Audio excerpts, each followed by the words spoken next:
다 함께 기도하심으로 8월 30일 수요일 매일 예배 시작하겠습니다. 기도합니다.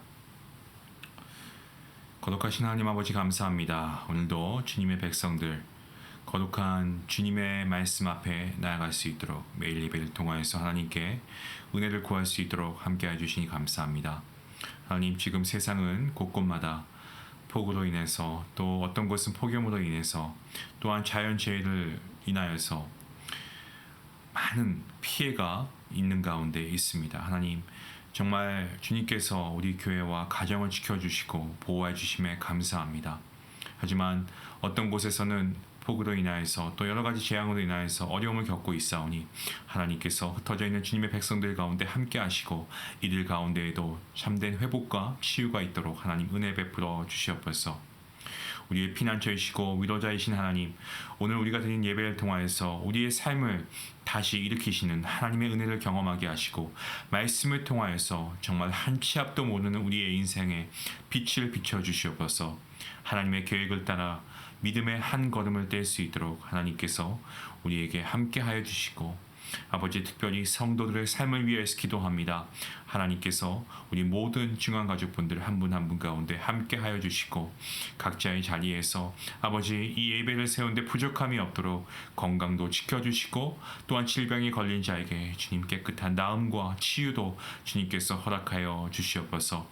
하나님은 영이신 예배하는 자가 영과 진리로 예배할지라 라고 말씀하셨습니다. 아버지, 이 말씀을 기억하면서 성령 충만함 가운데 예배하는 참된 예배자가 되게 허락하여 주시옵소서. 감사하며 예수님의 이름으로 기도합니다. 아멘. 찬송가 294장 함께 하시겠습니다.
하나님께서 주시는 말씀은 사도행전 28장 11절 말씀부터 22절 말씀입니다. 사도행전 28장 11절부터 22절까지 말씀, 우리 한 목소리로 함께 말씀을 읽도록 하겠습니다. 석 달 후에 우리가 그 섬에서 겨울을 난 알렉산드리아 배를 타고 떠나니 그 배의 머리 향식은 디오스구로라 수라구사에 대고 사흘을 있다가 거기서 둘러가서 레기온에 이르러 하루를 지낸 후 남풍이 일어나므로 이튿날 보디올에 이르게 되어 거기서 형제들을 만나 그들의 청함을 받아 이래를 함께 머무니라. 그래서 우리는 이와 같이 로마로 가니라. 그곳 형제들이 우리 소식을 듣고 아비오 광장과 트레이스 타베르네까지 맞으러 오니 바울이 그들을 보고 하나님께 감사하고 담대한 마음을 얻게 되니라. 우리가 로마에 들어가니 바울에게는 자기를 지키는 한 군인과 함께 따로 있게 허락하더라. 사흘 후에 바울이 유대인 중 높은 사람들을 청하여 그들이 모인 후에 이르되, 여러분 형제들아, 내가 이스라엘 백성이나 우리 조상의 관습을 배척한 일이 없는데 예루살렘에서 로마인의 손에 죄수로 내준 바 되었으니 로마인은 나를 신문하여 죽일 제목이 없으므로 석방하려 하였으나 유대인들이 반대하기로 내가 마지 못하여 가이사에게 상소하며 내 민족을 고발하려는 것이 아니라.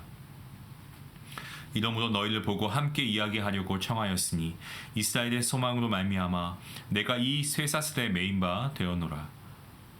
그들이 이르되 우리가 유대에서 내게 대한 편지도 받은 일이 없고 또 형제 중 누가 와서 내게 대하여 좋지 못한 것을 전하든지 이야기한 일도 없느니라. 이에 우리가 너의 사상이 어떠한가 듣고자 하니 이 파에 대하여는 어디서든지 반대를 받는 줄 알기 때문이라 하더라. 아멘.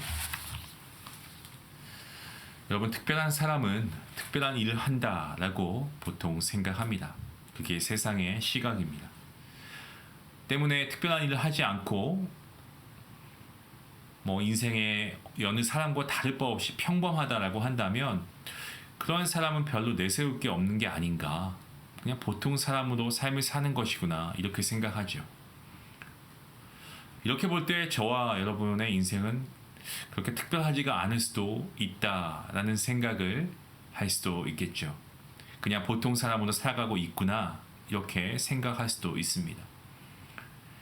사실 우리의 삶에 다른 사람에 비해서 뭔가 우리가 비교해보면 다른 사람과 내가 이게 특별하게 다른 게 있을까?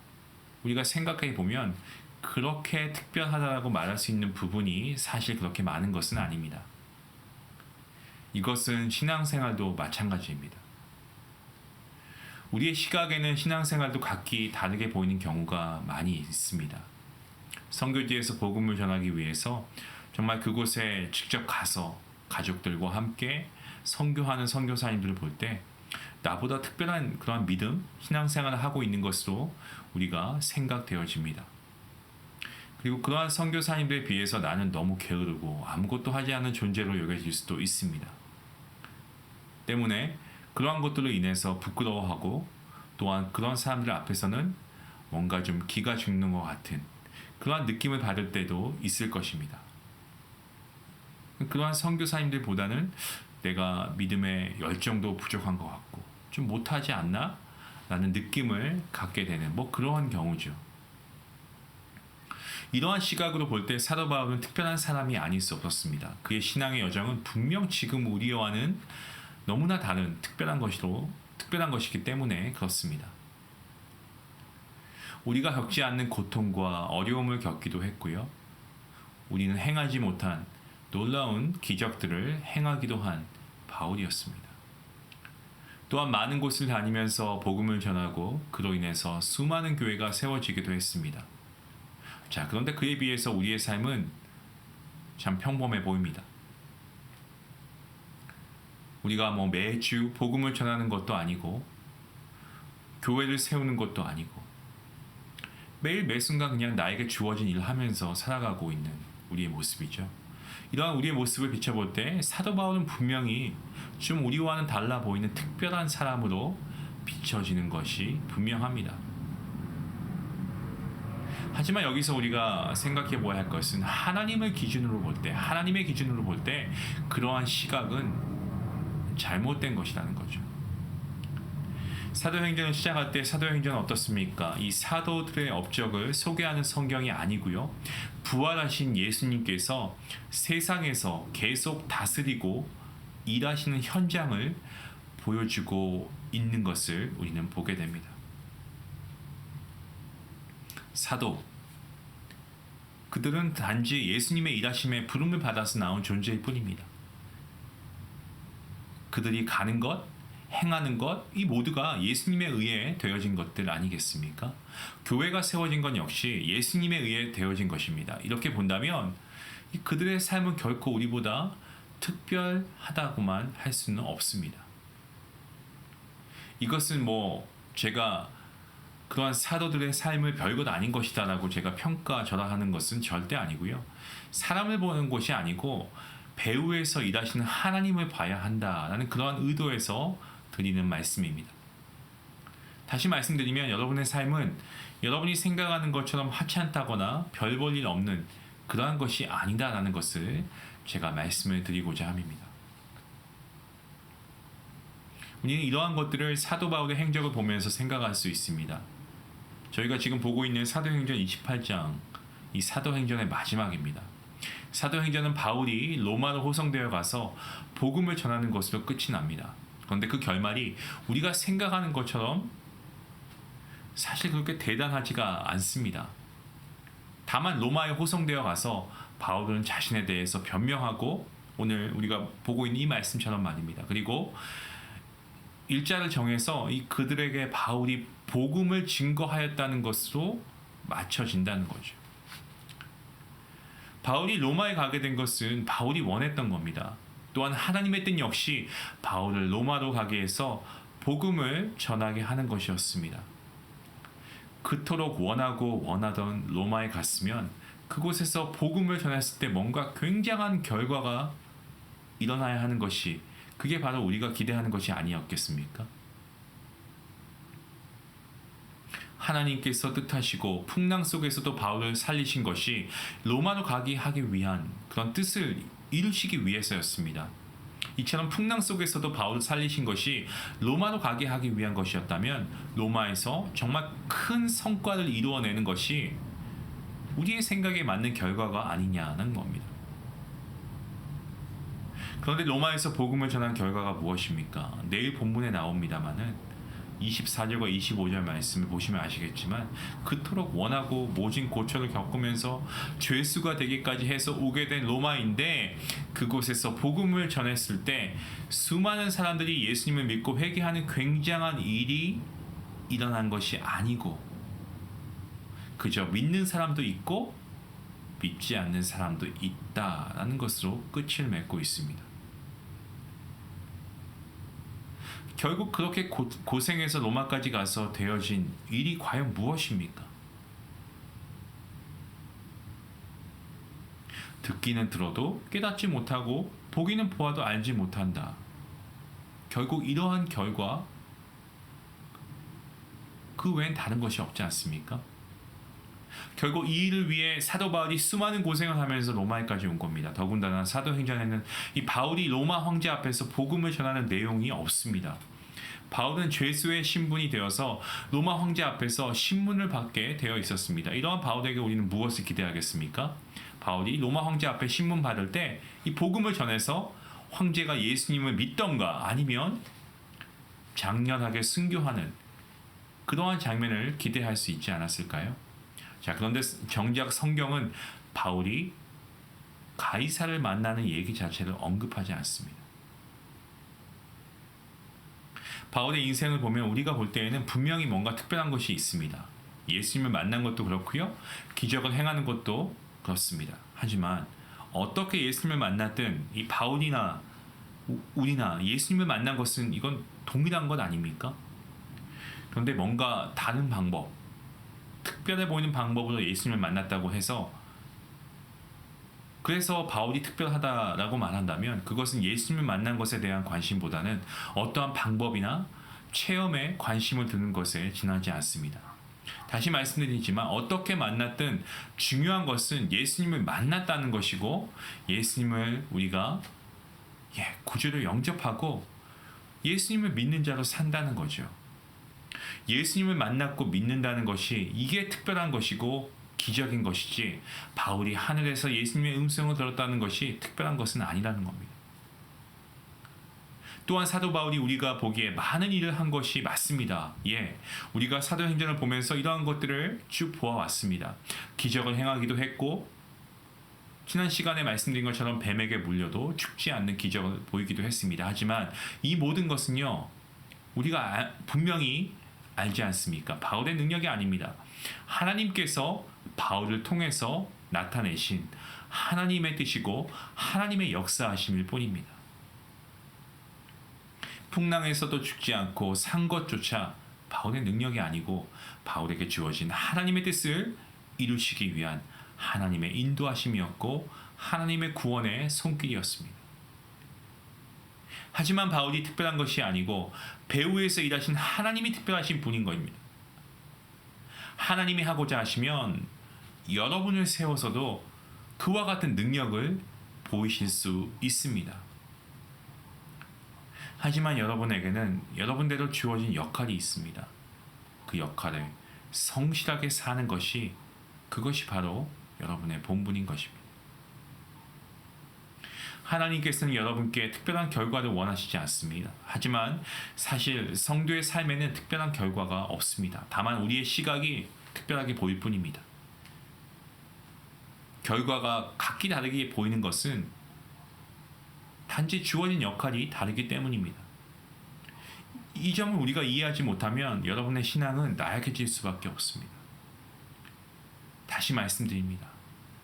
믿음의 삶은, 신앙의 삶은 어떤 결과를 만들어내기 위한 것이 아닙니다. 말 그대로 신앙으로 살아가는 것이 가장 중요한 것입니다.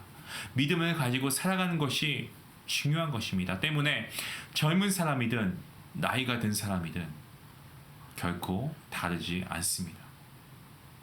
젊기 때문에 가치 있고 나이 들었기 때문에 가치 없는 인생이 아닙니다. 모두에게 각자에게 주어진 역할이 있습니다. 건강이 있고 힘이 있다면 건강과 힘으로 섬기고 봉사하면 됩니다. 연로하신 분들의 몫까지 담당하면 되겠죠. 연로하신 분들은, 나이가 드신 분들은 나이에 걸맞게 삶의 경험과 지혜로 젊은이들을 가르쳐 주시기 바랍니다. 그리고 이들을 위해서 기도해 주시기 바랍니다. 현대 교회의 잘못된 점은 일하는 열심과 분량과 결과만을 가지고 가치를 판단하는 것입니다. 이것을 가지고 교회에 쓸모 있는 사람과 그렇지 못한 사람으로 이렇게 양분화해서 구분해 버리는 것이야말로 이것은 결코 교회에서 행해서는 안 될 일입니다. 이것은 악한 행위입니다. 하나님께서 차별하지 않으시는 것을 왜 교회가 차별하고 있습니까? 하나님이 원하시지 않는 것을 왜 교회가 원하고 있습니까? 이것은 잘못된 것입니다. 많은 일을 하라고 하고 많이 봉사하라고 교회에서 가르치는 경우가 있습니다. 하지만 그 안에 있는 의미는 교회의 어떠한 그런 발전 이런 것에 있다는 것을 부인하지 못할 겁니다. 여러분의 삶의 가치는 믿음에 있습니다. 믿음으로 사시길 바랍니다. 믿음으로 사신다면 그 삶이야말로 가장 가치 있는 삶인 줄로 믿습니다.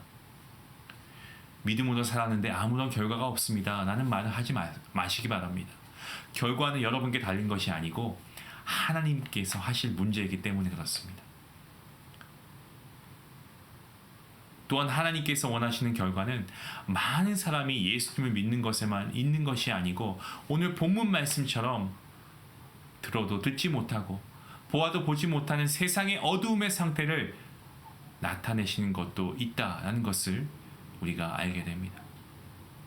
때문에 누구를 의식하지 말고 결과에 너무 연연해하지 말고 다만 믿음의 사람답게 사는 것이 무엇인가에 관심을 두시고 최선을 다하기 바랍니다. 어떻게 사는 것이 내가 그리스도를 증거하고 정말 천국 복음, 이 놀라운 하나님의 은혜의 복음을 전할 수 있게 사는 것일까? 이렇게 사신다면 그 누구도 여러분의 삶을 무시할 수 없습니다. 네, 세상은 결과를 봅니다. 그리고 그 사람의 능력을 평가합니다. 하지만 하나님께서는 결코 그러한 세상의 방식으로 일하시는 분이 아닙니다. 많은 일을 못한다고 해서 낙심하지 마시고 믿음으로 살아가는 것에 더 집중할 수 있기 원합니다. 내가 교회를 많이 못한다고, 내가 봉사 많이 못한다고 여러분 낙심하지 마시고 믿음으로 살아가지 못하는 것을 애통해 하시기 바랍니다. 그리고 언제 어디서든 여러분이 할 일은 그리스도를 믿는 믿음을 보여주는 것임을 잊지 마십시오. 그것이 가치 있는 삶입니다. 오늘 우리가 함께 말씀을 듣고 기도할 때에 이렇게 기도하기 원합니다. 이런 믿음의 가치, 믿음을 가지고 살아가는 내가 되게 해주시옵소서. 이러한 성도가 될 수 있기를 주님의 이름으로 간절히 축원합니다. 기도하시겠습니다. 하나님 감사합니다. 우리는 무엇을 열심히 하고 나면 그것에 대한 분명한 결과가 있기를 원합니다.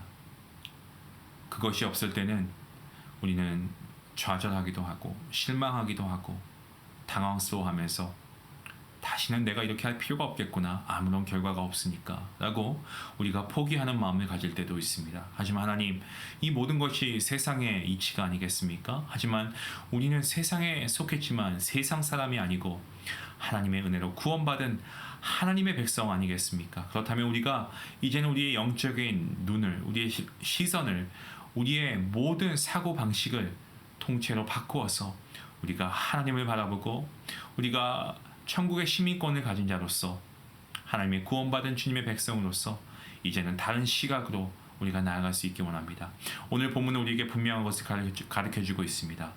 이제는 우리가 어떻게 믿음으로 살 것인가, 여기에 더 집중할 수 있기를 원합니다. 믿음을 살아낼 수 있는 귀한 주님의 거룩한 자녀가 되게 허락하여 주시옵소서. 교회 일 많이 할 수 있으면 예, 좋습니다. 성도를 섬기고 하나님의 일을 할 수 있으니까 행복합니다. 하지만 그렇지 못한다고 한들 우리가 좌절하지 말게 하시고, 나의 육신이 노하여서 질병으로 인하여서 때론 내가 그러한 상황이 되지 못하여서 마음은 있지만 섬기지 못한다고 한다며 지금 그 순간에 그 자리에서 내가 믿음을 살아내고 있는가, 정말 내가 내 믿음을 통하여서 예수 그리스도를 내가 나타내고 있는가 라는 것에 집중하며 우리가 참된 그리스도의 삶을, 믿음을 살아내는 귀한 우리 복된 성도들 될 수 있도록 하나님 함께 하여 주시옵소서. 오늘도 귀한 말씀을 우리에게 도전하시고 우리의 말씀을 통하여서 우리의 삶을 변화시키는 원하시는 주님의 그 놀라우신 은혜를, 능력을 우리가 믿고 나아가오니 주님, 오늘도 우리의 믿음을 담대케 해주시고 이 말씀대로 살아갈 수 있도록 힘과 능력 더하여 주시옵소서. 감사하며 예수님의 이름으로 기도하옵나이다. 아멘. 이 말씀을 생각하시면서 함께 기도하시겠습니다. 기도합니다.